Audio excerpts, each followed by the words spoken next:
Vamos fazer o seguinte. Como eu Ô sou um bom cavalo. Marcelo, boa noite, amados. Ô, Marcelo, boa noite.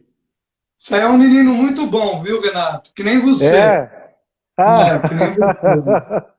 obrigado pelo menino, eu me sinto mais jovem.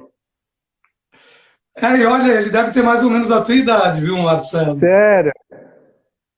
Morou aqui perto também, de Que, casa. que Menino muito bacana, bom, viu? que Ó, a bacana. Adélia Ferreira. Isso, vamos dar uns minutinhos, o pessoal entra e a gente já começa. Isso, vamos dar aí uns, bom, 19 horas em ponto, né? Vamos dar aí uns 3, 4 minutos, né, Renato? Tá bom, tá bom? A gente inicia, né? Muito bom. Ó, a Noemi entrou, conheço essa moça Ó, de algum lugar. conhece essa moça aí? Conheço ela de algum lugar, viu? Ó, o Irmãos Quarentena, é o Marcelo Albuquerque, um grande amigo também. Obrigado aí pela presença. Já vou avisando para ele, sem palhaçada, que senão ele vai começar a escrever palhaçada aí. A Noemi mandando um oi. O bom humor faz bem, né, Renato? Faz Eu bem. vejo que o bom humor é algo que, pô, serotonina, quem é que não quer isso? Quem não quer, é Né? verdade. O hormônio do humor, da alegria. Muito bom. A Deia Ferreira. Ó, Bacana. Renato, Só isso tá aqui entrando. significa crescimento contínuo Tá. na nossa vida pessoal, profissional, espiritual, social, financeira, conjugal, com os nossos parentes, emocional, intelectual, tá tudo aqui, ó. É essa Muito bom. subida aqui, né? Legal. Conhece a O Bianca? nosso procuro. Oi? Conhece uma tal de Bianca ou não? Ah, Bianca, essa menina é poderosa, viu? A Essa é Elaine dando poderosa. oi também. Obrigado, Elaine. Oi também para você. Tudo de bom? Olha, Gisele, minha sobrinha. Que honra, viu? Que honra, que privilégio. Muito bom, muito bom.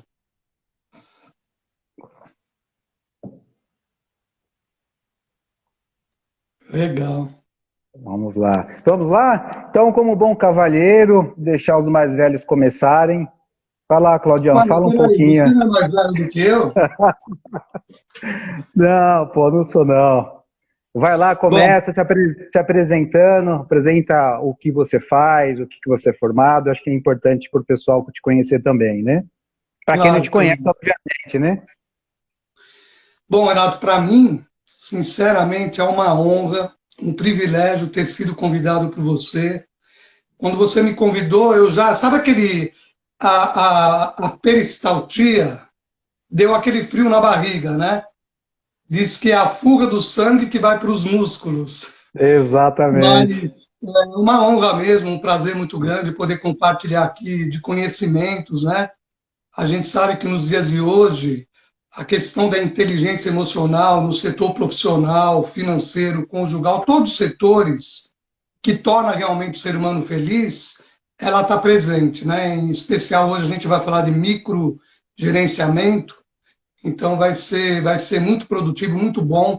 Eu sou empresário, né? Eu tenho uma empresa de marketing, de fidelização e relacionamento, ou seja, eu atuo na mente das pessoas, na mente do consumidor, oferecendo o produto certo, na hora certa. Então a gente já trabalha com os caminhos mentais, né? E sabemos o quão eles são importantes para você chegar mais rápido aonde você quer. E também tenho formação em Master Coach, né? Fiz cursos de psicologia, neurociência, e hoje a gente vai dividir tudo isso aí, todo esse conhecimento, inclusive falando de algumas ferramentas, né?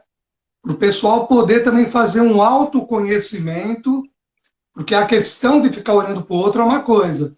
Agora, quando você olha para dentro de você, é aí que as grandes descobertas acontecem.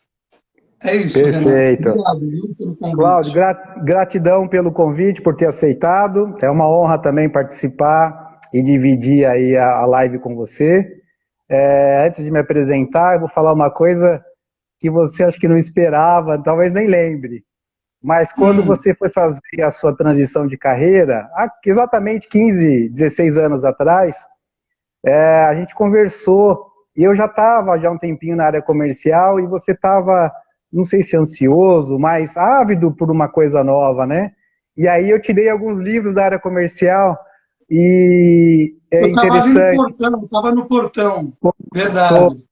foi. E em contrapartida, você nunca desistiu de mim, de me falar das coisas de Deus. E hoje eu sirvo a Deus, não é na mesma nomenclatura, mas o Deus é o mesmo. Mas eu sirvo um Deus que, graças a Deus, foi a sementinha que você colocou desde lá de trás, sempre falando sobre Deus, das maravilhas de Deus. Então, muito obrigado aí por não ter desistido de mim. Obrigado mesmo, de coração. Ótimo, Renato. Eu já vou até contribuir com uma parte aqui que eu sempre digo. Tem um refrão muito conhecido, só que eu adicionei duas coisas nesse refrão. Tem poder quem age. Mais poder tem quem age certo. Superpoderes tem quem age certo e na hora certa. Extraordinários poderes tem quem faz tudo isso segurando na mão de Deus. E mais poder ainda tem quem tem uma pessoa e amigos extraordinários do lado. E você é um deles, viu? Muito obrigado. Obrigado, amém. Obrigado, Claudio. E estenda essa bênção a todos os presentes aqui, né? Todos os Amém, muito bom, presentes. ótimo. Bom, vamos lá então, como que a gente vai fazer? Eu vou falar um pouco do conceito do tema hoje, que é microgerenciamento, das dificuldades, o que que a empresa ganha e a empresa perde. O Cláudio vai colaborar com todos os detalhes e depois o Cláudio vai pegar e vai passar para vocês ferramentas de como lidar com isso no dia a dia. Então, ferramenta de se autoconhecer, ferramenta de ação, enfim, o Cláudio vai passar várias ferramentas que é o grande expertise dele por ser um mentor, né, trabalhar com mentoria, então ele vai dividir isso com vocês também. Essa foi a ideia da gente dividir o conhecimento, justamente para que todos tenham acesso à riqueza de informação que a gente vai humildemente passar aqui. Então vamos lá, vai me apoiando aí, vai interferindo, quem quiser perguntar também, fique bem à vontade. Então, o que é o microgerenciador? As pessoas confundem, Cláudio, com estilo de gestão, e não pode confundir, porque não é um estilo, isso é uma falha de gestão. Então, o microgerenciador, para quem nunca ouviu falar esse termo, é um líder que de forma excessiva ele controla as atividades, os projetos e a equipe, minando qualquer possibilidade de autonomia da equipe trabalhar. Então, isso por si só, por exemplo, é um gerente, um gestor ou um líder que quer ser copiado em todos os e-mails. É um tipo de líder também que a equipe não pode participar de nenhum projeto que ele não saiba antecipadamente. Centralizador, né, Renan? Centralizador. Então, é complicado. E aí, o que a gente discutiu e a gente compartilha, compactua do mesmo conhecimento, da mesma ideologia, é de que esse gestor, né, Cláudio, ele pode gerar resultado para a empresa, mas a equipe ou os funcionários que estão sendo liderados por essa pessoa pagam um preço muito alto, porque tende, né, quando tem um gestor com esse perfil, tende a se desmotivar, a ficar mais estressado, enfim, a querer sair da companhia, porque o funcionário ele não tem autonomia. Um gestor com esse perfil tende a te controlar de uma forma muito rígida. E a gente não está dizendo que o controle é ruim. Na verdade, o controle excessivo, sim, é ruim. Então, te liga, quer saber onde você está, onde você vai, o que você vai fazer. Eu acho que isso mexe um pouco com a equipe. Todo mundo, pela natureza do cérebro, né, Cláudio, as pessoas querem ser livres, as pessoas querem ter autonomia de realização. E quando você cessa isso, você está cessando uma coisa natural do ser humano. Então, é complicado você manter a motivação quando você cessa uma das coisas da natureza humana. É uma grande verdade, né? E quando você fala micro, você está entrando no detalhe, né? O microgerenciador, na realidade, ele é uma pessoa que fica se pegando nos detalhezinhos. Então, é aquela falta de visão de planejamento, né? Por isso que ele sofre.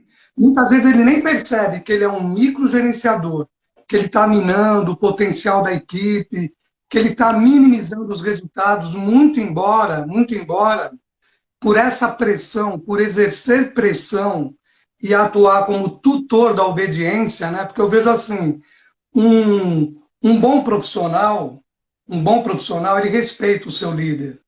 Agora, quando ele é uma pessoa obediente, pode estar sendo requisitado em cima de uma opressão. Então, quando você fala em microgerenciar, você vai minando o potencial das pessoas. E o pior ainda, o resultado ele vem. O resultado de fato vem. Mas é a curto, médio prazo. Na primeira oportunidade, todo mundo que tem um chefe, um gerente, que é microgerenciador, num dado momento, surgiu uma oportunidade, ele cai fora. Agora tem aquele outro lado que a gente chegou até a conversar numa oportunidade, né? Será que ele que é o microgerenciador, ou será que você não está fazendo um exame de autoconhecimento para saber aonde são também os seus limites? Porque por vezes também é falta de tolerância, né? Eu digo assim, Renato, a percepção que você tem que ter dos motivos que levam o seu chefe a ser um microgerenciador.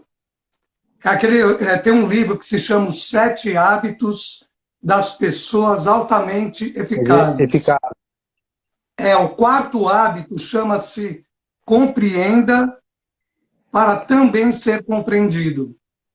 Então, muitas vezes, a empatia vem não de você se colocar no lugar do outro, mas saber que o outro é outro. É aquele lance, né? Quando você segura na mão de uma pessoa, você não está sentindo a mão da pessoa. Você está sentindo a sua mão. A mão da pessoa que sente é ela, né? Então você não tem como se colocar no lugar do outro, né? Essa é uma questão assim, de visão, de tolerância, né? Excelente colocação. Inclusive a Regina até coloca que o medo não é sinal de respeito. Exatamente. Na verdade, o líder que impõe a gestão através do medo, do autoritarismo, ele consegue as coisas à base do medo, mas é aquilo que você falou, a curto e médio prazo. Porque o funcionário que tem medo, ele está lá porque ele precisa do emprego, né? Ele tem essa necessidade. Então ele vai permanecer até que o prazo se expire, ou que ele consiga outra coisa melhor. Então o líder é o que dá exemplos, né? É o que faz o funcionário ter a motivação por ter um líder que dá exemplos, que é um líder que gera vontade, sabe? Que gera respeito, que gera autonomia. Isso é fundamental.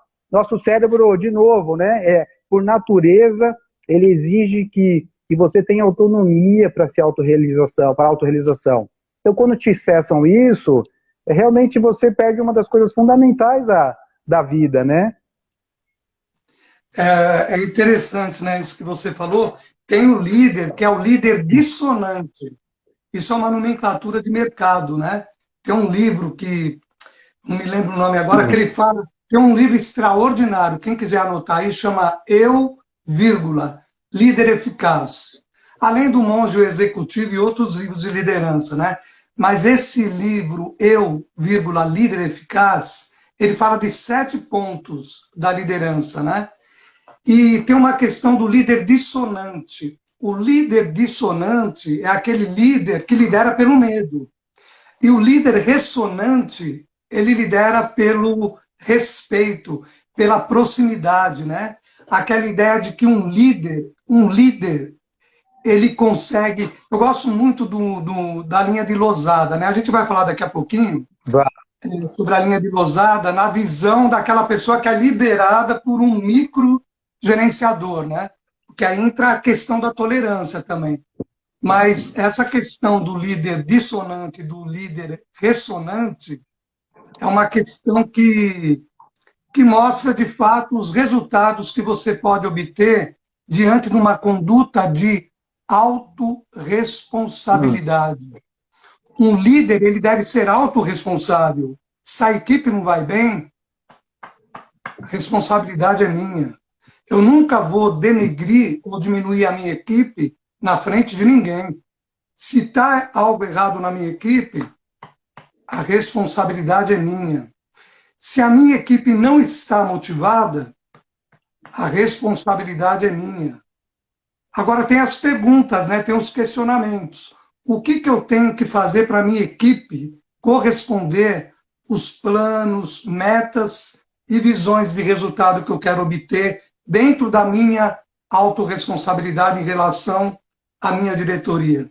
Então, entra uma série de pontos aí, né, Renato? Por isso que eu falo, o compreender para ser compreendido, ele é uma via de duas mãos. De duas mãos, exato. Às vezes você tem um líder que está fazendo pressão, mas você tem que falar, opa, peraí, primeira coisa, até onde eu posso ir?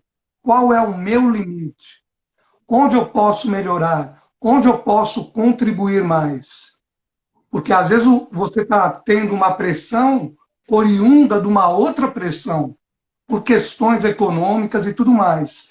Então, é uma visão muito refinada, né? A inteligência emocional é algo que nos ajuda a encontrar caminhos rápidos, não só para chegar mais rápido onde a gente quer, mas para entender o outro, né? Para falar, pô, peraí, o que eu faria se eu tivesse na mesma situação? São perguntas, né?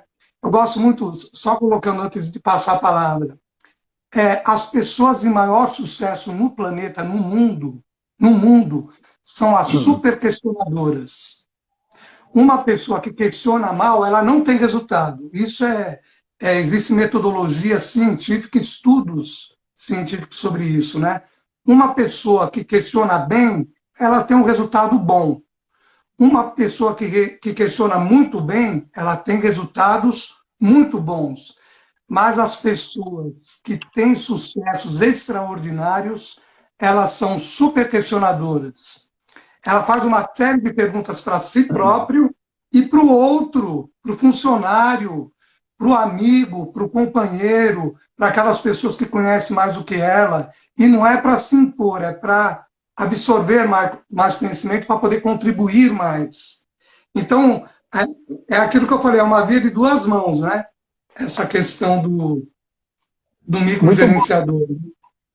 Quando você fala de autoconhecimento, isso é importantíssimo.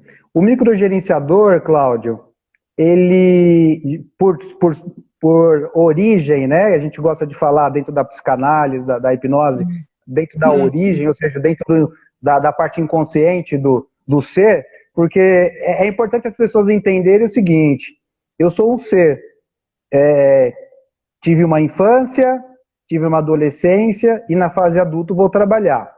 Quando eu vou para o trabalho, eu vou com os mesmos traumas, as mesmas características que eu aprendi na infância, eu levo isso para a empresa. Eu não consigo trocar de armadura, né? Por mais que a gente fale, os problemas pessoais são problemas pessoais, problemas da empresa são problemas da empresa, mas a gente carrega, infelizmente, e muitas das vezes, grande parte das pessoas carregam traumas, e aí o cara vai ser um líder, e ele vai, na verdade, liderar com aquilo que ele tem, é a percepção dele de mundo. E muitas vezes, por o cara ser um cara inseguro, desconfiado, ele tem dificuldade de confiar na equipe dele.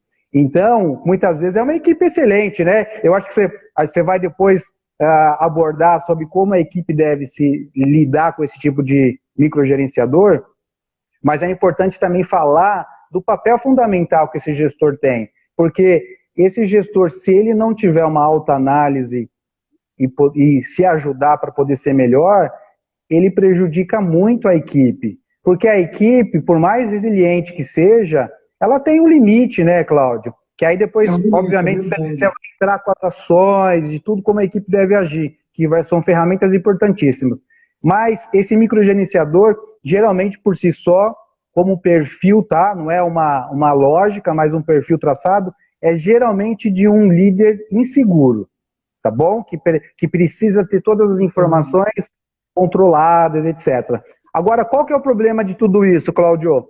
Falando dentro de uma linha psicanalítica. O problema de tudo isso é que esse gestor dificilmente ele vai conseguir mudar, porque ele acha que está fazendo a melhor coisa do mundo, controlando, e ele está dando resultado. Então, o que acontece? A empresa não enxerga esse lado, e ele acha que está fazendo, está entregando resultado, e aí tem que controlar mesmo a equipe, que senão a equipe... Aí ele joga ele nem percebe que ele está minando a equipe, né? Ele nem percebe.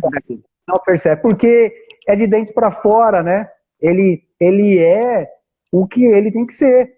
Então, as pessoas gostam de falar de estilo de liderança. Eu sou um pouco contrário, porque estilo de liderança, a gente não escolhe o estilo de liderança, a gente é o líder que a gente é. Aí, obviamente, a gente pode ser moldado a ser melhor. Isso, claro, obviamente, todo mundo. Mas o meu estilo de liderança predominante é o que eu sou. Se eu sou um cara inseguro, predominantemente eu vou ser mais controlador. É isso que eu gosto de debater, e isso leva a um debate de muitas horas, porque as pessoas acham que estilo de liderança é as pessoas que escolhem. Eu já acho que não. Eu acho que, assim, é o que a gente vem do inconsciente. Obviamente, a gente fazendo terapia, autoconhecimento, usando as metodologias de coaching, essas de mentoria, você consegue ser um líder melhor, obviamente. Tá? Você tocou, Oi, vai lá. Você tocou num ponto interessante, que é uma grande verdade, né? Dando uma passadinha nas crenças, né? As nossas crenças se formam do 0 aos 12 anos. Então, vai desde o feto, desde quando a mãe ali tem as suas emoções, os seus traumas emocionais e tudo mais, até os 7 anos, né? Até os 7 anos é a raiz mais forte, e depois vai até os 12 anos. Então, tem muita coisa que vem de traumas emocionais e de repetição de padrão. Você repete, muitos, né? Diz que 80% dos seres humanos, eles repetem o padrão do pai e mãe, ou de quem ele conviveu mais. E 20% consegue fazer exatamente ao contrário. Por ter isso, a ciência não consegue explicar, né? Mas é muito interessante isso. O que a ciência explica? Que 80% dos seres humanos repetem o padrão de pai e mãe. Quando você pega várias perguntas que você faz de como você é, e fala assim, como era o teu pai e como era a tua mãe, você vai achando 3 xizinhos ali. Você repetiu o padrão. Algumas coisas não, mas a maioria você repete o padrão. Em determinadas coisas impactantes, acontece ao contrário. Por ter sofrido determinadas situações, você resolve fazer totalmente ao contrário. Agora, olha que legal do que você falou, né? Dessa coisa da persona, todos nós temos 4 perfis, né? Em intensidades diferentes, que é o perfil dominante, influente, estável e conforme. Eu tenho formação em análise de perfil comportamental, né? E o interessante aqui é que esses 4, eles têm modelos de liderança totalmente diferentes. Normalmente as pessoas têm 2 perfis que se sobressaem, que nem no meu caso. Eu sou influente e dominante. Os outros 2 estão abaixo da linha. Então, dificilmente você vai achar uma pessoa com um perfil só dominante, e os outros abaixo de 50%, ou com 3 perfis. Agora, tinha uma pessoa que tinha os 4. Ela era dominante, ela era influente, ela era estável e ela era conforme, de uma forma extraordinariamente equilibrada. Essa pessoa era Jesus. Existe análise científica sobre o perfil de Jesus em toda a comunicação dele na Bíblia, né? Mas é o que você falou, nós somos o que nós somos. você não muda o seu perfil. Agora tem uma coisa, você flexibiliza o seu perfil. Excelente. Você adapta o seu perfil a uma necessidade. Você pode até sofrer um pouquinho mais. Você fala, caramba, aqui eu não posso ser tão dominante, meu. Aqui eu tenho que ser mais influente. Aí você pega a sua comunicação, você joga lá para cima e baixa um pouco a sua dominância. Isso é um esforço, porque você está forçando para poder ter resultado naquilo que mais apetece a um perfil que se exige daquele contexto, né? Então é exatamente o que você falou, nós somos o que somos, mas a gente consegue se moldar. Isso é uma coisa extraordinária do ser humano, né? Eu vejo assim, é uma coisa da criação divina, te possibilitar se moldar. Porque você pode ser um microgerenciador na empresa e pode ser em casa também. Também, exatamente, exatamente. Você falou, você falou dos padrões, né, Cláudio? E é interessante porque as pessoas falam, ah, mas por que a gente repete padrão? Porque o cérebro ele quer economizar energia. Então é mais fácil, né? É igual aquele riozinho que quando ele faz um desvio, né? Na natureza, ele pega alguns caminhos, né? E esse caminho ele vai percorrer por muito tempo. Então, a mesma coisa o padrão. O padrão é um processo no cérebro que você repete e aí vira um hábito. E aí, esse hábito é ótimo para o cérebro porque ele economiza energia e é o que o cérebro quer fazer. Agora, outra coisa que eu ia te perguntar também, para provocar aí a palestra não, a live, né? Que é uma palestra também, né, Cláudio? Acaba sendo, né, uma troca de ideias, dessa energia, conhecimento, né? É Como diz a verdade. Bíblia, né, conhecimento é a fonte da sabedoria, né? É a fonte da sabedoria. Muito bom, muito bom. Na verdade, assim, antes de você entrar, só para finalizar essa parte de microgerenciador, e aí você entra com as ações que a equipe pode ter para lidar com um perfil tão impactante no mundo corporativo de hoje. Eu tenho certeza aqui do pessoal que está aqui na live, nos assistindo, grande parte já teve em algum momento um líder parecido com esse, microgerenciador, e que causa realmente muito sofrimento. Então, a gente vai falar sobre isso assim. O que é importante, Cláudio? A empresa e as pessoas, os próprios líderes mesmo, acham que o microgerenciador ele é um cara funcional, porque ele lida com os detalhes. Mas a gente está esquecendo da parte principal. Ele lida com pessoas, e as pessoas não são detalhes. E as pessoas não têm a receita. Então, o líder ele tem que estar preparado mentalmente para lidar com uma equipe heterogênea, porque não existe uma receita de bolo. Eu vou fazer assim e ok. A gente faz, na verdade, de várias formas. Então, cada um Exatamente. da equipe, eu consigo extrair o potencial dessa pessoa de uma forma totalmente diferente e distinta, né? Assim, foi redundância, mas totalmente diferente. Então eu vou tratar esse assim, aquele eu tenho que apertar um pouco mais, esse aqui eu tenho que dar autonomia. Esse é o papel do grande gestor atual. E vindo essa nova geração, muito mais intelectualizada, muito mais atualizada em relação à tecnologia, e sobre pessoas também, não quer mais um gestor autoritário. Eles querem ter autonomia de pensamento, de ideias, querem trocar informações, querem questionar. Isso é importante para o amadurecimento da empresa, da equipe e do líder, né? Mas para finalizar, eu esqueci inclusive de fazer minha apresentação, né? Quem não me conhece vai ficar sem conhecer também, né? Então se apresenta aí, meu. Antes de passar lá para o E tema, aí, doutor rapidinho. Renato? Muito bom. Bom, eu comecei minha carreira no mundo corporativo com 14 anos, muito novinho. Já estou há 22 na área comercial. Então, assim, sempre com gestor corporativo. Esse tema de gestão, de liderança me fascina desde que eu era adolescente. Então, eu leio muito sobre, questiono, vivo intensamente isso como gestor. Então, tenho liderados e tenho chefes também, e acabo vivendo algumas coisas parecidas com o que a gente discutiu aqui. Por isso que acaba enriquecendo mais, né? E assim como o Cláudio também. Sou psicanalista e também sou instrutor de hipnose. Também tenho Master Coach, Master PNL, o que me ajuda a enriquecer ainda mais a discussão, né? Então, quando eu começo a refletir sobre o ser humano, sobre gestão, quando você conhece mais de pessoas, mais próximo de uma gestão certa você está de fazer, porque você se conhece e você conhece o outro. Então, fica mais fácil, né? Você começa a desvendar a dor do outro, fica mais fácil de você lidar com aquilo, né? Seja para ajudar, seja para incentivar, seja para qualquer coisa que é o papel do líder, né?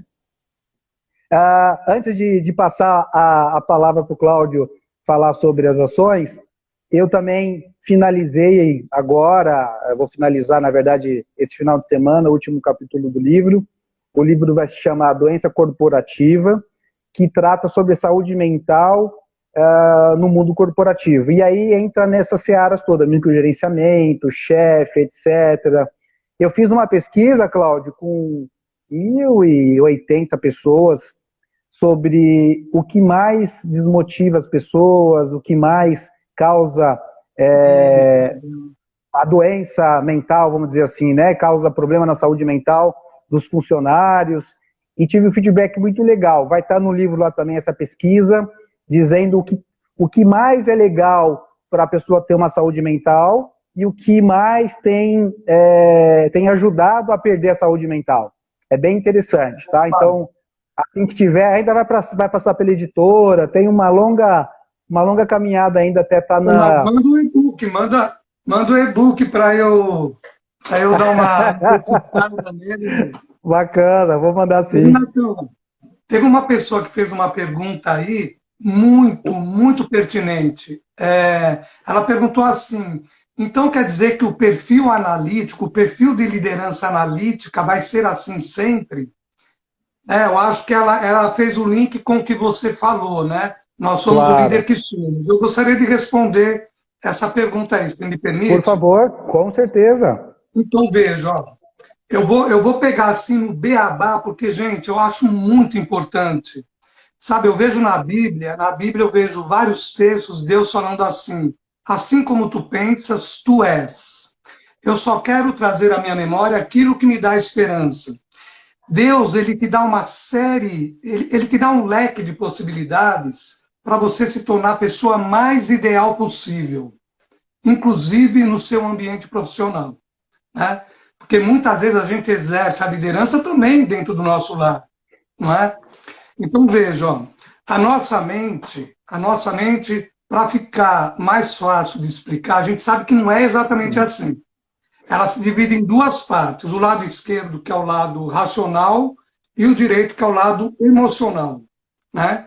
O lado esquerdo é a parte analítica, é a parte de fatos, números, né? Dados. E o lado direito é a parte sentimental, a parte das emoções, a parte subjetiva do mundo e tudo mais, ok? Então, o que é a inteligência emocional? É importante você saber o que é a inteligência emocional para você realmente perceber se de fato você precisa ser sempre aquilo que você é e não tem jeito. Tem jeito sim. A nossa mente é como um programa de computador. Você pode reprogramar. Você pode fazer uma reprogramação de crenças. Que tem coisas que tomam a conduta da nossa vida devido até traumas, ou aquilo que o Renato falou, né? Repetição de padrão, ou algum trauma emocional que a gente sofreu. Agora, olha que legal. As pessoas mudam de duas formas. Ou elas mudam por repetição, sabe aquele negócio, né? Que nem quando você entra no seu carro hoje, você entra, você nem percebe. Você entra, liga e sai, de repente você está dirigindo no meio do trânsito, você não precisou todo dia chegar ali no carro e falar, bom, peraí, deixa eu ver o manual, deixa eu ler como é que liga. Se tornou um hábito, por causa da repetição. Se você para de fumar 30, 40 dias, ficar sem fumar, eu falo não só por questões científicas, né? Porque todo fato científico, ele é amparado por um método e por uma repetição. Então, eu relevo muito os artigos neurocientíficos, né? Porque eles têm respaldo em uma metodologia e uma repetição. Então, veja, Daniel Goleman, ele fala que a inteligência emocional, ela tem duas competências. As competências emocionais pessoais, que é de você para você mesmo, é a sua interação com você mesmo, é você olhando para dentro de você, reconhecendo as suas forças e as suas fraquezas, para você transformar as fraquezas em oportunidades de melhoria e as suas forças para você vencer os seus desafios. Todos nós temos um link de forças e um link de fraquezas. Por exemplo, você é corajoso? É uma força. Você não é focado? É uma fraqueza. Então, o interessante é você usar as suas forças para você transformar as suas fraquezas em oportunidades de melhoria. Você vê que tudo isso é reprogramação de crença. Como que você faz isso? De duas formas. Ou por repetição, aí tem que ter disciplina, né? Ou por forte impacto emocional. Forte impacto emocional muda as pessoas. Mas como ele é um forte impacto emocional, ele pode te jogar para cima ou para baixo. Então, o caminho certo, o caminho de sucesso é a repetição. Se eu quero parar de fumar, eu vou parar, e vou pensar na recompensa de eu parar de fumar. Toda vez que eu quiser fumar, peraí. Mas se eu parar, o que eu vou ganhar? Você foca na recompensa e pela repetição, chega uma hora que você fala, caramba, não fumo mais, não bebo mais, não vejo mais pornografia, e por aí afora. Você tira do teu caminho os obstáculos e os percalços que te impedem de chegar no topo, no seu Everest, nas suas metas, no seu estado desejado. Então, veja, aí tem, Daniel Goleman fala das competências sociais, emocionais sociais, que é você em relação ao outro. E hoje é totalmente aceita pela ciência a questão das competências emocionais espirituais, que é a sua conexão com o transcendental, com o seu Deus. Toda vez que você não puder fazer algo por você mesmo, você tem esse escape de falar, peraí, eu não estou sozinho, não estou sozinho.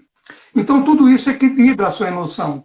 Qual que é a sacada? A sacada está em você encontrar o equilíbrio entre a parte racional e a parte emocional. Aí é que entra as ferramentas neurocientíficas. Tem uma diversidade delas, tem dezenas e dezenas de ferramentas que você vai desbravando o teu cérebro para mudar a tua vida, para se tornar uma pessoa mais conectada com Deus, uma pessoa mais conectada com seus pais, com a sua vida amorosa, com seus filhos, na tua parte de relacionamento social, com a sua saúde, com o seu contribuir, com o seu servir, na sua questão intelectual, na sua questão financeira, na sua questão profissional e também na sua questão emocional. Então, quando você trabalha tudo isso, colocando uma nota de 0 a 10 em cada pilar que faz parte da felicidade da sua vida, inclusive na internet você acha lá, né, a roda da vida. Dê uma nota de 0 a 10 em cada um, para ver onde você pode se tornar melhor. E melhorando uma coisa, você vai melhorar outra. Por quê? Porque a nossa vida é sistêmica. O Renato está falando aí do microgerenciador. Uma pessoa que tem uma liderança tóxica, ela sofre no trabalho, chega em casa, descarrega na família, às vezes fica com problema de saúde, né? Então, como que você consegue lidar com um microgerenciador sem sofrer tanto? Ou então até resolvendo o problema. Como que você consegue? É aí que eu queria colocar algumas ferramentas, Renato. Não sei se você quer falar alguma coisa, por favor. Posso só complementar sobre a pergunta que eu não lembro quem que fez a pergunta, sobre sendo analítico, se a pessoa pode mudar. Posso complementar? Então, nesse inteirinho que eu estou caminhando, pode mudar sim. né? Tá, eu só vou complementar e depois eu vou responder a pergunta do Renato, que ele fez uma pergunta, e aí você soca o pau aí no plano de ação, no poder é ação, enfim, nas ferramentas que você tem para apresentar aí para o pessoal. Sim, agora é importante, Cláudio, as pessoas entenderem que assim, é possível mudar, desde que eu queira mudar. Se a minha esposa quer que eu mude ou não mude, se meu chefe quer que eu mude ou não mude, se meu pai quer que eu mude ou não mude, eu preciso mudar. Então, assim, primeira pergunta, ser um chefe, foi a pergunta, né, da pessoa aí, que eu não lembro quem que é o nome. Ser um líder analítico, dá para mudar? A primeira pergunta é, você quer mudar de ser um líder analítico? Te faz infeliz ser um líder analítico? Ah, me faz infeliz. Ok. Aí se te faz infeliz, faz sentido você se autoconhecer, porque quando você se autoconhece, você vai descobrir por que você é tão analítico. Isso que é o mais importante. Primeira pergunta, então assim, eu sou infeliz? Sou. Então realmente vai procurar inúmeras possibilidades, coach, terapia, etc, etc, para se autoconhecer. Segundo ponto, eu quero ser o quê? Né? Então eu preciso saber se eu gosto de ser analítico ou não, e aonde eu quero ir. Ah, eu não quero ser mais analítico, eu quero ser o cara expansivo, total.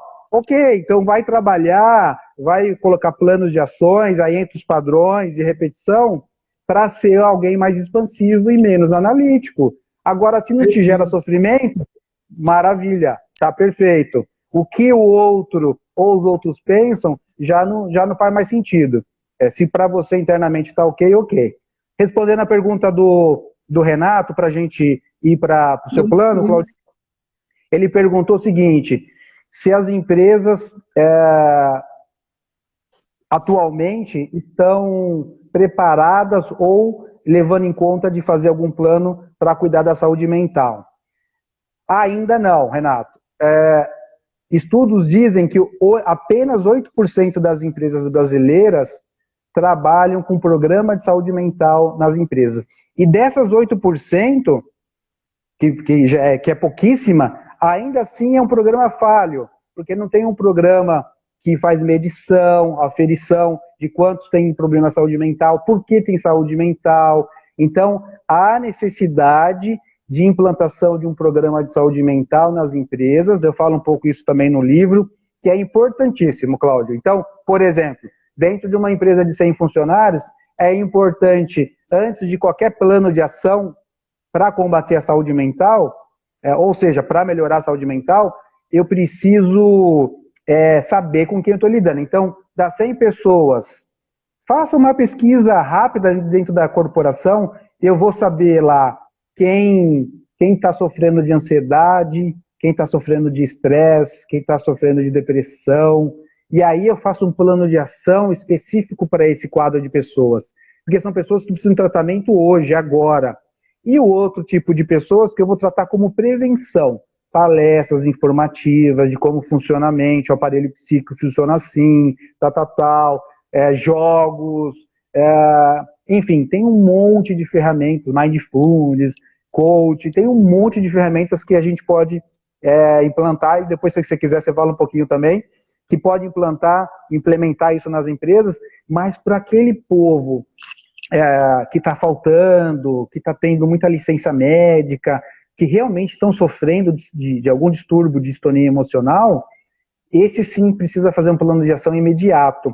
E aí, só para voltar, quando você olha esses 8%, Cláudio, pouquíssimas ou quase nenhuma tem esse tipo de programa. Então, respondendo a pergunta do Matheus, de forma objetiva, eu acho que não, Matheus, não estão preparados. Há sim uma cogitação de se fazer vários planos, que as empresas estão realmente muito preocupadas, mas de efetivo ainda nada. Tá bom? Desculpa, Cláudio, de falar bastante aí. Não, vai lá no... tem que ficar atento a outra, digo, no sentido da preocupação com a saúde mental dos colaboradores. Sim. Foi essa. Foi essa daí, né? Foi essa. Tem agora o comentário da Andrea também, né? Líder tóxico muitas vezes permanecem na empresa, pois de alguma forma eles têm o conhecimento do negócio e trazem a receita para a empresa, porém adoecem os seus subordinados. Já vivenciei isso. É isso que a gente estava falando, né? Que eles dão resultado, né? e aí vão ficando, né, Cláudio? Vão ficando um ano, 2 anos. Questão, né? O problema, hoje as empresas, principalmente no exterior, e aqui no Brasil já tem vários projetos, aí já é reconhecido que o clima organizacional da empresa é um fator de produtividade. Isso já está sendo muito reconhecido. E as grandes empresas já estão trabalhando nesse sentido, né? Tanto que você vê que caiu muito essa questão de palestras motivacionais, caíram muito a requisição. Por quê? Porque elas não trazem ferramenta de mudança. Você vai lá dar uma palestra motivacional, todo mundo, yes, yes, yes, todo mundo ali, grito de guerra, todo mundo e tal, né? Passou Aí uma você semana. depois de 4 dias. Por quê? Porque não ficou as ferramentas, não ficou um trabalho, não ficou uma sequência, não ficou um start para você dar continuidade e mudar a sua vida. Mas olha, Renato, é o que você falou. A pessoa só vai mudar se ela quiser mudar. Você tem que querer mudar, né? Ó, eu tive 31 atendimentos em ciclos de coach, né, de mentoria.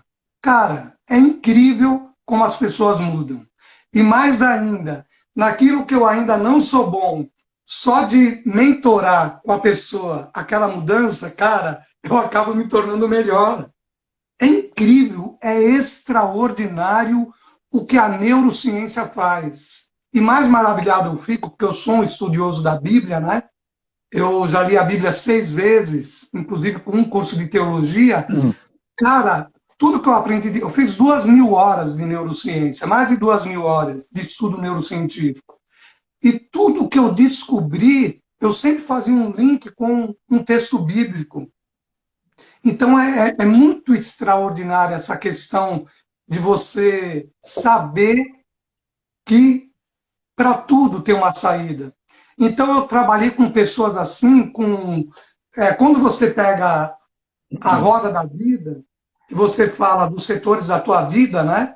Que é a parte espiritual, intelectual, social, conjugal e tudo mais. Numa empresa, você pega a empresa como um todo, você pega um departamento. Por exemplo, departamento comercial. Quais são os pilares do departamento comercial? Que nota que você dá de 0 a 10? Né? Eu que faço mentoria também em vendas, né? Então você começa, eu fiz comigo. Eu falei assim, peraí, o meu departamento comercial da minha empresa, como que estão os pilares do departamento comercial? E dei nota de 0 a 10. E eu descobri onde eu tinha que melhorar. A partir do momento que eu vejo que eu tenho fragilidade em alguns pilares e que eles prejudicam os outros, porque tanto a nossa vida quanto a empresa é sistêmico. Se você, por exemplo, na sua vida não está bem emocionalmente, a tua produtividade no emprego, ela vai estar prejudicada e vice-versa. Se você tem um microgerenciador lá que te suga a sua energia, como que você vai chegar na sua casa? Como que vai estar as suas emoções? Como que vai estar o seu relacionamento com o seu filho? Como é que vai estar a tua saúde? Como é que vai estar a tua vontade de estudar, de ler? Né? Como é que vai estar a tua disposição? Então, tudo tem uma conexão muito forte, sabe? Então, primeira coisa, você tem que conhecer os seus limites.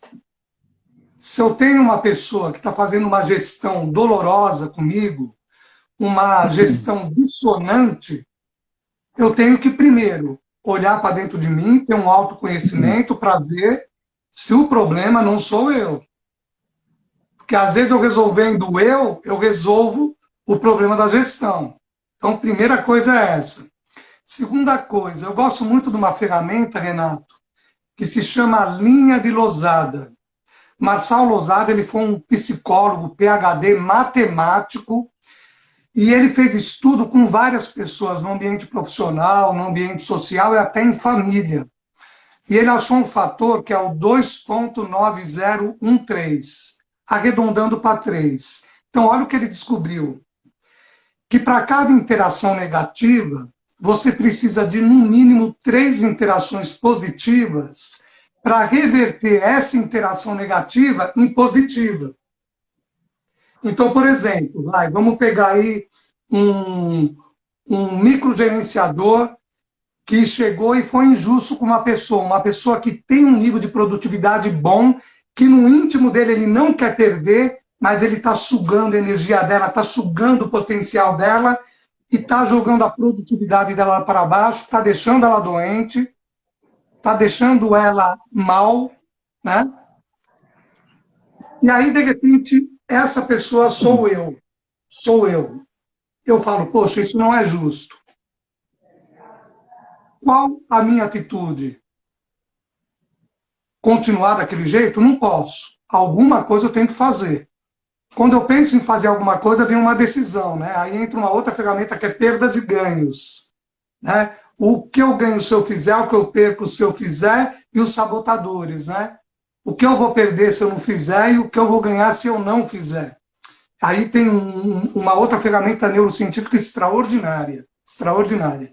Mas falando da linha de Losada, eu vou chegar no Renato, que é o microgerenciador, né? E vou chegar e falar assim, usar a linha de Losada. Eu vou usar a linha de Losada. Ô, Renato, queria conversar contigo aí, você teria um minutinho da sua atenção? Ah, Cláudio, lógico. O Renato já sabe que eu sou um bom profissional. E outra, eu só estou chegando no Renato por quê?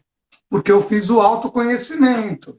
Olhei para dentro de mim e falei, pô, eu conheço o produto da empresa. Eu faço bem o meu trabalho. Eu sou uma pessoa produtiva. O Renato não tem motivo para me tratar do jeito que ele está me tratando. Eu estou sofrendo e a empresa está sofrendo com isso. E como eu não sei o que o Renato está passando, a pressão que ele está sofrendo, eu preciso conversar com ele. E eu vou lá falar com o Renato. Só que eu vou nessa posição, numa posição que eu já fiz uma análise de autoconhecimento. Aí eu chego no Renato. O Renato, então, cara, é o seguinte. Primeiro eu queria te dizer que eu aprecio muito a sua pessoa. Estou aqui há 3 anos na empresa e tenho feito o meu trabalho o melhor possível, o melhor possível. Tenho procurado desempenhar o meu papel. E primeiro eu queria falar isso, que eu admiro a sua pessoa. Não pode usar de lisonja, né? Tem que ser verdadeiro. Então você tem que pegar a parte boa do cara. O que é uma interação positiva? Primeiro, reconhecer que o cara é a despeito dele estar me sugando, ele está ali fazendo uma gestão e ele é um bom profissional. Aí eu ponho a mão no ombro do Renato, né? Eu falo assim, mas Renato, segunda interação positiva, pô, a mão aqui no ombro. Mas Renato, cara, a despeito de saber que você está fazendo tudo isso por pressão que você sofre, que eu sei que você deve sofrer uma pressão, né? Eu não posso me colocar no seu lugar, mas eu posso entender a pressão que você está sofrendo, e considerando que você é uma pessoa boa, sabe? Eu vejo que você está exercendo uma cobrança muito forte em cima de mim. Então, veja, eu fiz 4 interações positivas, para depois ir na negativa, que é o que ele está me sugando. Gente, isso é uma ferramenta neurocientífica. Eu consigo fazer o Renato parar de me sugar, parar de me microgerenciar, né? De forma a usar uma ferramenta que se chama linha de Losada, comprovada cientificamente. Diz que, ó, o ideal é 6 interações positivas para uma negativa. Você pode fazer isso com a tua esposa, com os teus filhos, eu já fiz com o meu netinho, funcionou 10 com o meu netinho, já fiz com os meus funcionários, sem lisonja. Todo mundo tem coisa boa, senão ele não estaria trabalhando comigo. Porque uma das coisas que eu avalio nos meus funcionários é o quê? Conhecimento, habilidade, atitude e o principal, caráter. Senão não pode trabalhar comigo. Ele pode ter um pouco de conhecimento, menos atitude, menos habilidade? Pode. Ele só não pode deixar de ter caráter. Caráter derruba qualquer um, está fora. Né? Então, a partir do momento que eu fiz esse autoconhecimento, eu cheguei no Renato. Exaltei as qualidades do Renato, sem fazer lisonja, tudo que eu falei é verdade. E só depois de fazer 5 interações positivas, ou 6, que é ideal, depois vem 6, 7 e 8. Você permanece no topo, no ápice. Quando você vai para 9, 10, 11, começa a cair de novo. porque aí vira carne de vaca, né? Muito elogio também não é bom. Então tem um equilíbrio. Isso é estudo neurocientífico com milhares de pessoas no mundo todo. Essa ferramenta ela é conhecida no mundo todo, muitas empresas utilizam. Aí o Renato, depois que eu saio da presença dele, ele vai falar: pô, o Cláudio é uma pessoa bacana pra caramba, né, meu? Pô, veio aqui, cara, reconheceu a minha situação, reconheceu a minha posição, me elogiou, meu. O que que você faz? Sabe qual é o grande problema do microgerenciador? Desconfiança. É uma liderança dissonante. Como ele tem a tendência de centralizar, porque se ele delega, ele fica pegando uns detalhezinhos. Então é falta de confiança. A partir do momento que você faz ele enxergar você de forma diferente, você vai ser o menos cobrado, desde que você realmente esteja dentro daquilo que a empresa espera de você. Que é o que eu estou dizendo, é uma via de duas mãos. O autoconhecimento de quem eu sou, né, para poder me valorizar diante da pessoa e não deixar de valorizar a pessoa, compreender para ser compreendido. Então eu gosto muito, Renato, dessa ferramenta, sabe? Eu uso ela para tudo, sabe? Para tudo porque ela te promove relacionamento em todas as áreas de sua vida. Porque você não precisa mentir, você só precisa enxergar aquilo que a pessoa é boa, apertar a mão dela, pôr a mão no ombro dela, interagir com ela, interações positivas, para depois entrar em algo negativo que você quer transformar em positivo. Então fica aí, gente, ó, anota aí, linha de Losada, Losada. Coloca na internet, que talvez você vai esquecer o que eu falei, vê a metodologia lá, usa com seu filho, usa com a sua esposa, usa com seus amigos, usa com o teu chefe e usa com seus subordinados. Tá bom?